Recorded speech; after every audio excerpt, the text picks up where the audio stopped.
The following is an AI radio TV news feature. All humans are believers. Belief is not just about God or ghosts. By Marcelu Gleiser.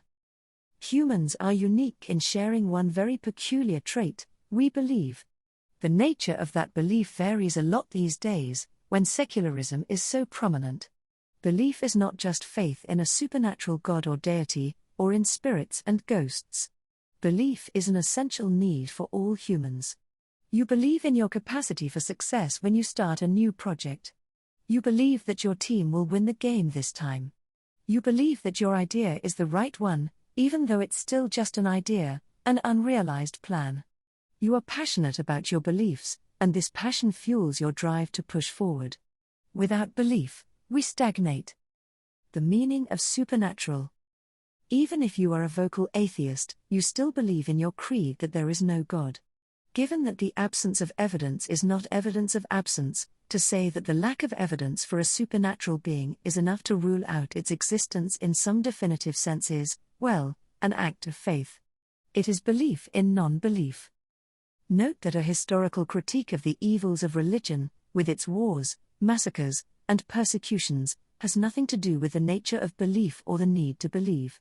Belief may lead to fanaticism, but the two are not the same thing.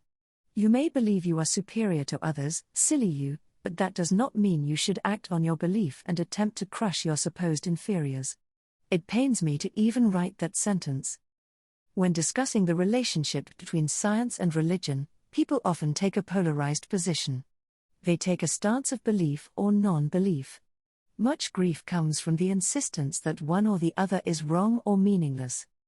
In practice, however, there is a whole spectrum of in-between positions, as doubt creeps in and we reach the limits of what we know. Many scientists are perfectly fine with practicing their science and believing in God. They claim that science is an incomplete description of reality, that there are many questions beyond its reach. More to the point, they claim that the more they understand the world through their science, the more they admire God.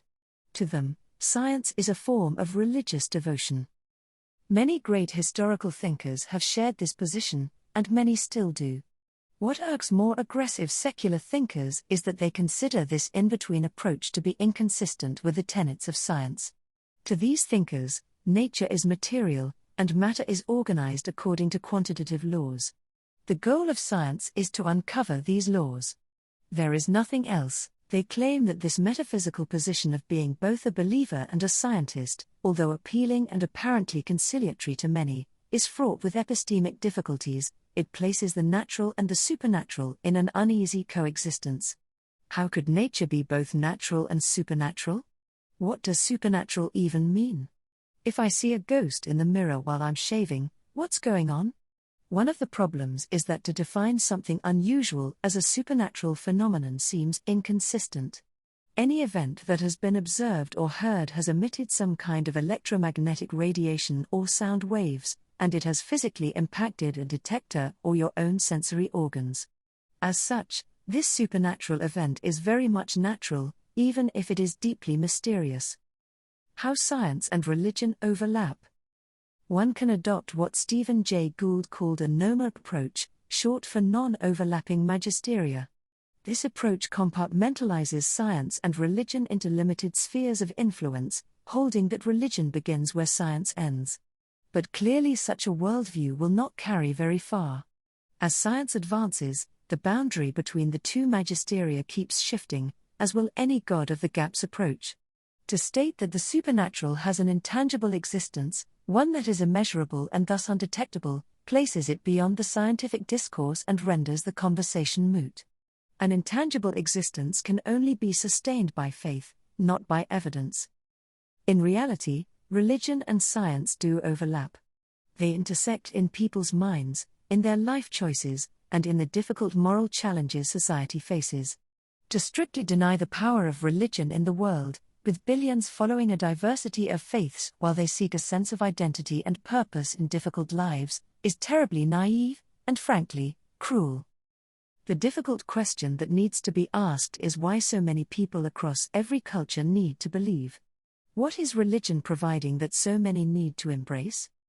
To belong to a religious group immediately confers a person with a sense of community.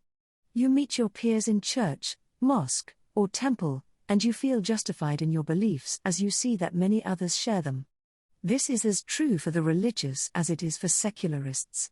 Humans are tribal animals, and tribes unite around a central symbol, narrative, or moral code.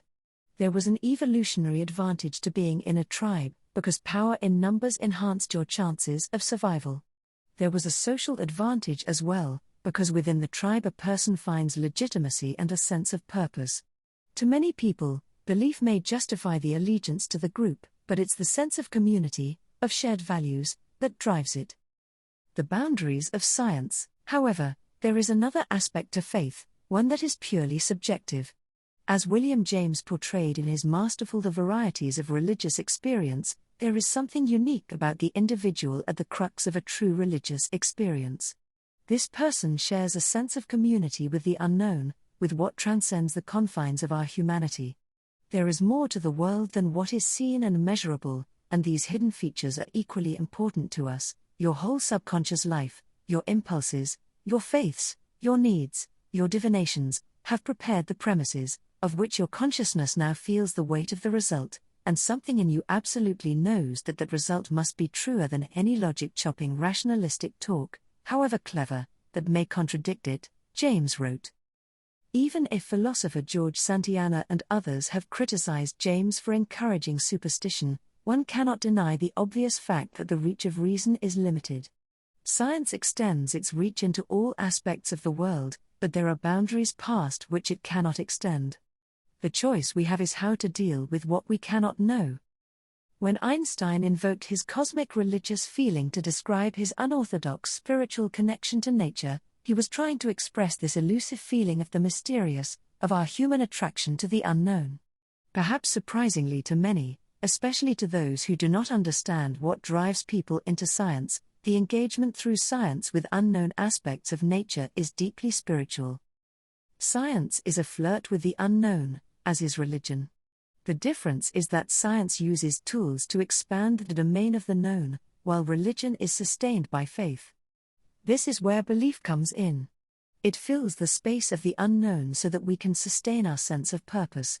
Even the secularist scientist, using research to probe beyond the known, is practicing this creed, fulfilling our deep need to understand our origins and make sense of the world, and to extend our grasp of a reality we can never fully comprehend. For more news from AI Radio TV News, visit airadiotvnews.ca.